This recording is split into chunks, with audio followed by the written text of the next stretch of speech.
Welcome to The Gabrielle Lara Show, a podcast dedicated to normalizing the messy middle of entrepreneurship.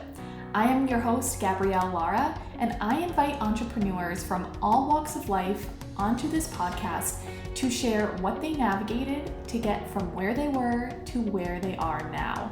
My hopes of this podcast is to help you feel more seen and heard in your entrepreneurial journey as you navigate your own version of the messy middle. I appreciate you so much for being here. Thank you for tuning in.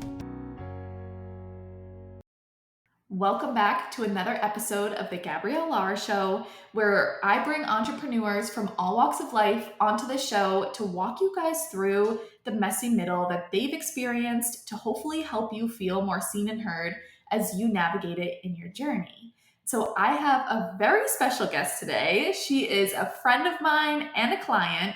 Her name is Alex, and she has an awesome story. So you guys know the drill. Everyone, like when I hop onto these podcasts, they're like, do you want my bio? I'm like, no, I want you to introduce yourself because you're going to do it 10 times better than I am. But to give you a brief little summary, Alex is a shy girl fitness coach, and she teaches women how to walk back into the gym, build their confidence, and particularly women like me who hide against the wall at Planet Fitness doing their dumbbells because they're terrified of the squat rack. Even when Eric is standing at the squat rack doing his workout, I'm like, sorry, can't go over there. I'm scared. I'm mostly scared that I have this weird fear that when I'm doing a squat, my pants are going to rip. My whole ass is just going to hit in front of it. And how do you recover from that? It's a great question, honestly. Yeah, right. And so that fear is embedded in my head. I wear freaking Lululemon to the gym, for $100 leggings. I better not be splitting up my ass, but still, it's a fear, and so that is ingrained in my brain. So, anyways, Alex, before I go any further about splitting pants in the gym, welcome. I'm so excited that you're here, and I can't wait to hear your story. So, I'm gonna pass it off to you and introduce yourself and how did you get into this? Where were you? Where are you now? Walk everyone through your experience. Well, thank you so much. I'm so pumped to be doing this. My first ever podcast. So Woo! This is very exciting. But yeah, my journey is kind of long and windy. I, growing up was always an athlete, never really had to think twice about what I ate or drank or, how much I was exercising because I was exercising a lot and it was never a question. And the classic, I went to college, stopped playing sports, and, all of the insecurities came up. I started at one school, ended up transferring to another. And, at the first school, I was absolutely miserable. I lost a ton of weight because I was just restricting exercising. I was miserable socially.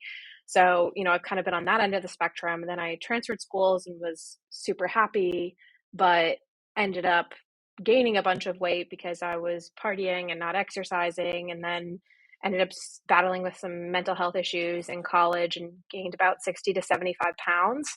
I actually don't know exactly my highest weight. I do know, after college, before I left for the Peace Corps, I was close to 230 pounds.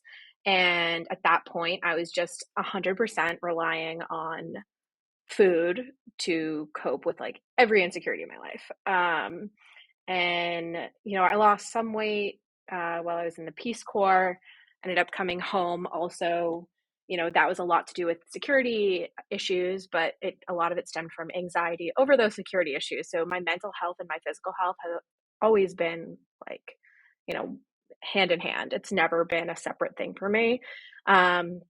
And actually, right before the pandemic started, so February of 2020, it was the turning point for me.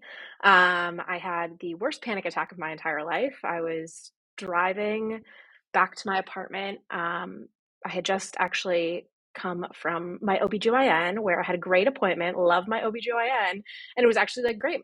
For once, my blood pressure was good, and I was actually a really good appointment. And then I was driving and I just my heart started racing, and I did that thing where you look at your Apple Watch and you see your heart rate go up, and so then you get in your head and you keep going. And by the time I called my parents to try and talk me down. It was only 7 to 10 minutes from my house, but I was in bumper to bumper traffic. And I just remember being like, is this a heart attack? Like, did I get to that point?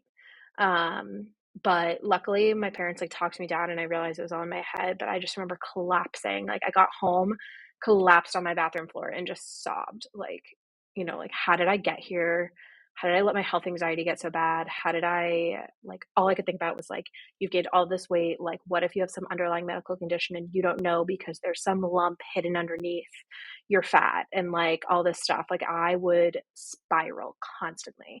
Like, I would get a big zit on my chin and think I was dying. Like, it was at a point where I couldn't handle it. And then the world broke. Like, the pandemic happened. And for me, it was a blessing in disguise. My anxiety was at its worst. I went back to my parents' house. How many years ago was this? So I was 26 years old and I went back to my parents' house for 5 weeks because I was living in downtown Boston at the time and it was like a ghost town. You couldn't get toilet paper anywhere. And I was so anxious all the time. And I kind of realized like I needed to do something about it. And so my mom is actually a group fitness instructor. So, like, all my life, she's been super supportive of just like any kind of health journey I might be on. And I told her, I was like, Mom, I think I want to try Weight Watchers. Like, I don't know what else to do, but like, I'm so anxious all the time. She suffered with anxiety in the past, so she understood where I was coming from. I talked to my doctor, I got some medication for my panic attacks, but like at the end of the day, it was just, I started working out at home. And I remember in college, the biggest thing was, again, I grew up an athlete and I wouldn't go to the gym because I was so embarrassed of my body. Like, could not get myself to go work out. Like, I was so like just ashamed of what I looked like and like didn't know what the gym was like what to do in the gym, didn't know how to walk into the gym, felt like everyone was staring at me. And so the pandemic really offered me that opportunity to work out from home. And all we would do is I would literally walk the dogs with my mom every morning. And then I started doing these like 30-minute body weight workouts in my basement. And then, I went back to my apartment eventually once like I had already lost like 10 or 15 pounds after like maybe 6 weeks. And it was just changing my eating habits and like starting to get those workouts in. And I remember like, 6 months down the line from then, I had lost 35 pounds. And it was just like, I could keep this up and I was so excited about it. And I was like, I want to go to the gym. Like, I'm getting bored. Like, I had bought a set of dumbbells. I bought a kettlebell. I started doing like, I did a 30-day yoga journey. I discovered apps that I liked. And, I slowly but surely increased the way I was challenging my body. And, as I was challenging myself, I realized that I don't need to be afraid of the gym. And so I got so excited. I think it was the following winter, they finally started opening gyms up again. And, you had to wear a mask and there was only a certain number of people that could go. You had to sign up. There's all these things. But I just remember being like, I will go at 5 a.m. if that means that like I can go to the gym and like try the squat rack. And I started out at the gym, like not in the squat rack. I remember I was like so nervous to get underneath the barbell. And, I started slowly but surely like incorporating more and more things. And then eventually, like one day I'm standing on two benches, like doing elevated sumo squats at 5 p.m. And it's like, who are you? Like this is a totally different girl now. And so yeah, that was about a year ago at this point. And, at that time I realized, like this is something I'm really enjoying. I'm really passionate about it.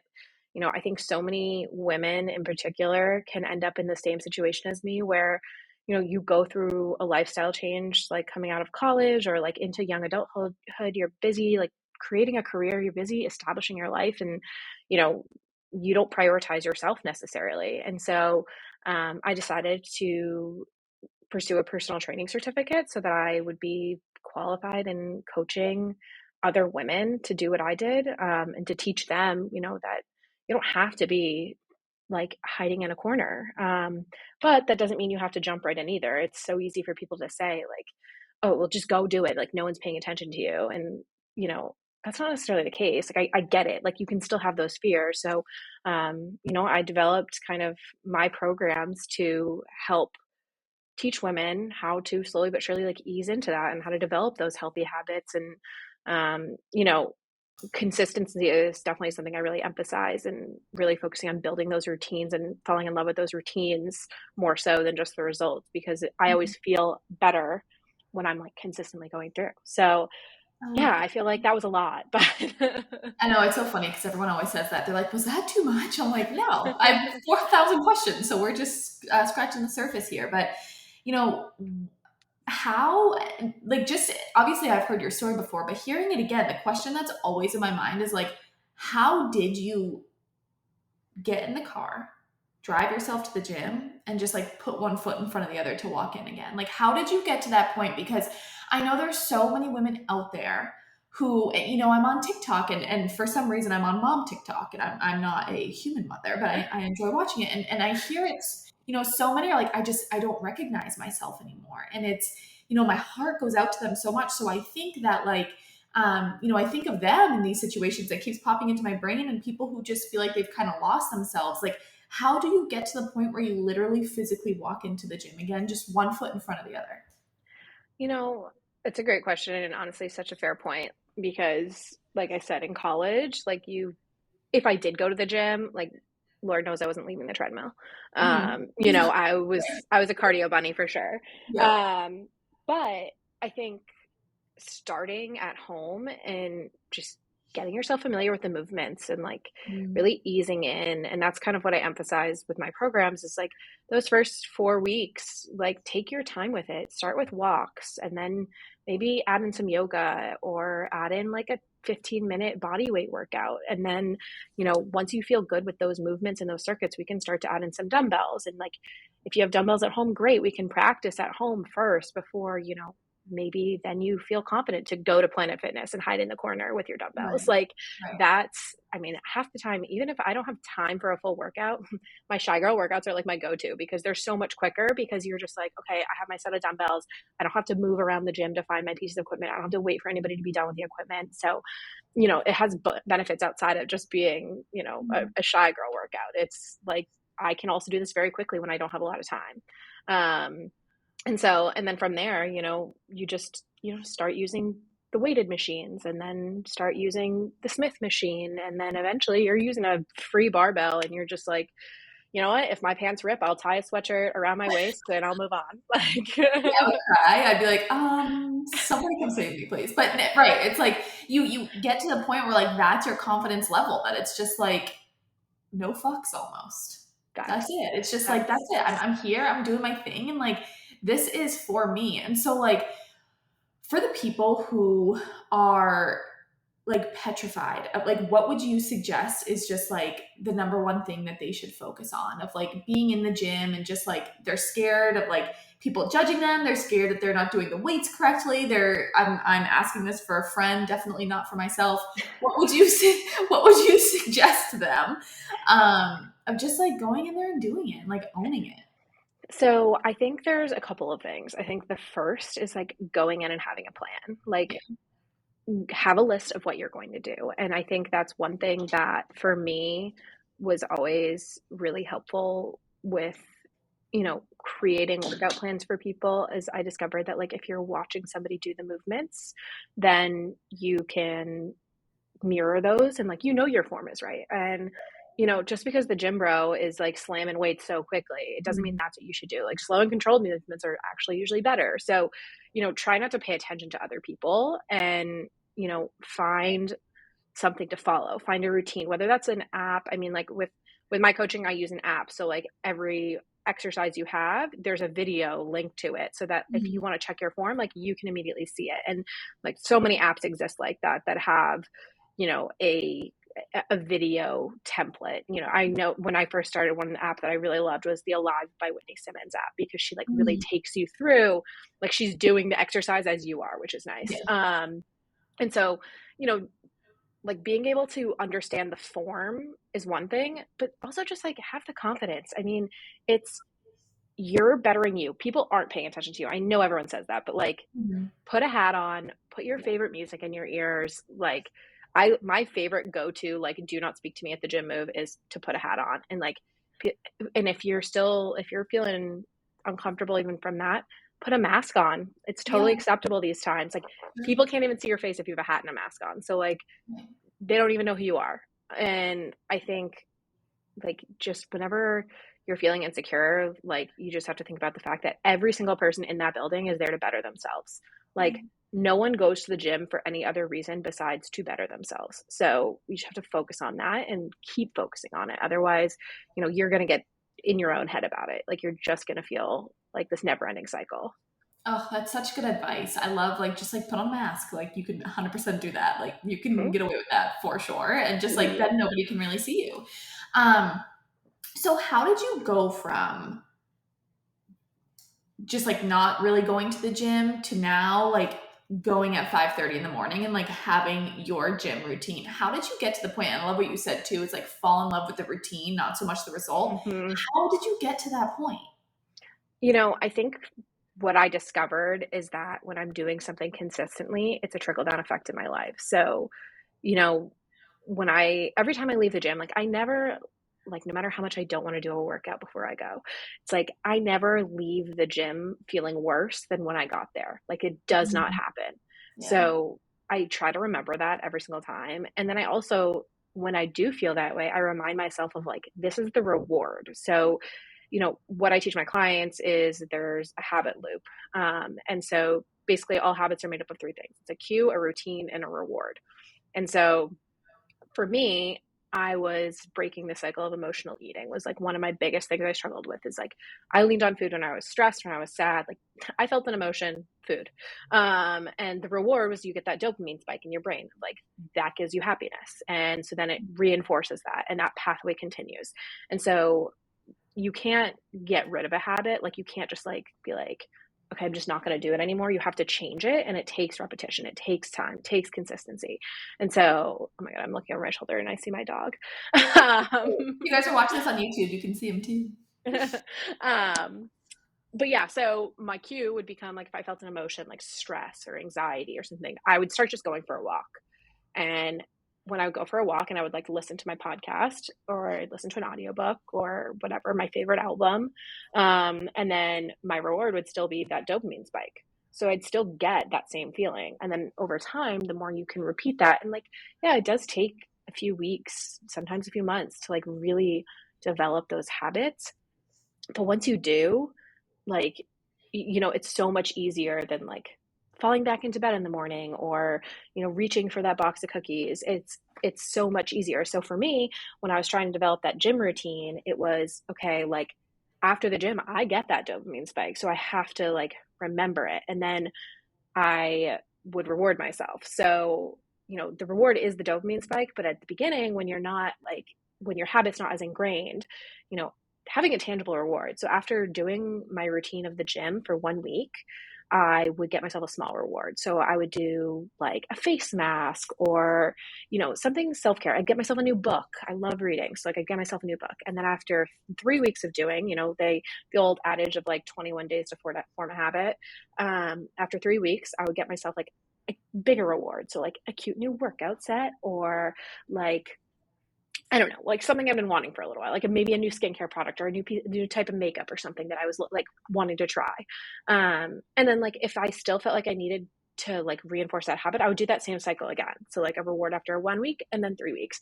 But like now I'm at a point where I don't need those rewards. I just like do it. Mhm. And you can create those routines and create those habits and you won't, continue to fall back into those old patterns because you're establishing the new ones. And it takes time. And I love how you emphasize that because I feel like so many people do it for like 2 or 3 days and then they're like, this isn't working. I give up. And it's like, it is hard to break a habit because like what you're doing is you're rewiring your subconscious. Hmm. That is hard. That's hard to do consciously.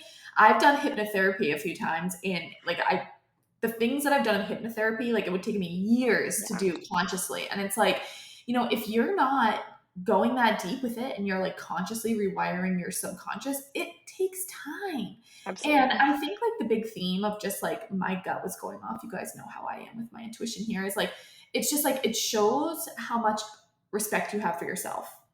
Hmm. That's huge because I find that a huge part, like you're very disciplined in that. And like even at times if it may not feel it, like how you just described it, like that's discipline. And like that is you and your respect to yourself. Hmm. I think that that's a really beautiful thing. And I think that's where people struggle is a lot of the times, when I wasn't going to the gym too much, it's because I couldn't even really look at myself in the mirror when I walked by. Like I just didn't have a strong relationship with myself. I didn't have a strong will to want to nourish myself and want to better myself. And then you get to a point with yours with the panic attack, it's like, okay, I'm ready. Like I'm ready to nourish myself. I'm ready to, look myself in the mirror. I'm ready to go build muscle. I'm ready to get that dopamine rush. And I think that that's a really beautiful thing. And that timeline, just for everyone listening, like it's different for different people and everyone's journeys is Hmm. different. And that's what I love about you as a coach is I feel like you're very customized like to the person. And I think that that's so important because like nobody wants those cookie cutter, oh, here you go. Just, do these squats 12 times every single day and you're good. It's like, no, like let's sit down and figure out like your needs and then let's do that. Yeah. And something I want to touch on too, um, before I dive too much into that, is what I love that you talk about is balance. You're very, very balanced. And I want to talk about that because, so I'm going to let you dive into that, but tell us about you being balanced and like your social life and how you do it all and like what that looks like for you. Yeah. So this was definitely, I think at first something I didn't necessarily have as much control of. I didn't understand. And even when I started my fitness journey, I think this is the aspect that I initially was lacking and I struggled with the most. And I think a lot of women struggle with it because we're social beings and like a lot of us are, we want to go out with our friends and we want to have a glass of wine and we want to, go out to eat and those kinds of things. And so, and it's a natural human inclination to want to do that. And when the pandemic started, obviously I started my fitness journey, like we couldn't go out. So it made it a lot easier. But obviously the world reopened and I think there's two things that come up for me with this is there's the social balance piece which you mentioned and then there's the discipline piece. And I think what's interesting is that in the past when I gained a bunch of weight in college my social balance was so off because all I was doing was focusing on my social life. I wasn't putting any time or effort into my health. And now even when my social balance is a little off, like the world reopened and I was like, heck yeah, get me to a restaurant, get me for happy hour drinks with my friends. Like I've been locked inside for too long. And, that caused a little bit of weight gain. But the difference is that now I have these like habits that I've built, have this discipline that I know that, I can go out for beers on Wednesday night if I get up and go to the gym on Thursday morning. And that's not to say like you need to burn off what you consume. That's to say like, this is a healthy habit that makes me feel better. It prevents me from having hangover anxiety, makes me feel better going into my next day. Like I just feel better if I work out. And it's again that habit, that dopamine rush of the reward I get from working out is just as important to me as the reward I get from spending time with my friends. Because another thing that causes the dopamine rush is spending time with your friends, having fun, doing those things. So, you have to, integrate both habits. It's not just like healthy habits aren't just an all or nothing thing where you're like, I'm perfect and I have my celery and my salads and green things. It's you have to have pizza and wine and beer too. Like you can't restrict yourself because you're just going to end up doing that like crazy wave thing. I think of like, oh my god, I'm such a nerd, but I think of like a sine curve. And I love that. but like you end up on this like roller coaster of like I'm really good for 3 days and I'm really bad for 3 days. And like it's just it's not, that's not balance. That's like just herky jerky. I'm gonna, at the end of the day, lead to a binge and restrict cycle, or restrict and overindulge, not necessarily binge. Just to keep it from crossing any clinical boundaries. But it's definitely not something where you want to be in this place. Like you don't want to be in a place where you're allowing yourself to close yourself off to things. Like I have been working and working on developing those social balance skills. And I feel like I've finally, figured that out. And I know so many women, particularly like millennial women, women my age, like are are looking for that balance because it's so hard. There's like this whole like the whole like it girl thing of like, Right. you know, have your celery juice. And you don't need to have celery juice every day. Like Mhm. you can have a mocha latte sometimes. Like Like it's okay. It's okay to have that balance. And so, How would you say, like, everything that you've learned through that fitness journey, like, how has that come into play in your business? I think the biggest thing that carries over for me is definitely the discipline piece, I think, and like the consistency. Yeah. Because I mean, you obviously know this, having worked with me now for 12 weeks. I think you have to just keep going. And Yeah. when it feels overwhelming and when that list feels too long, like I could think of a million things I want to do at the gym and I can think of a million things I need to do for my business. And Mhm. there's only so much time in the day. And like you really need to set those priorities and set those boundaries. And I have always struggled with boundary setting, but You are very good at it. I don't think you give yourself enough credit with that. Seriously. yeah, I need to speak it into existence more, as my girl Abraham Hicks would tell me. You would.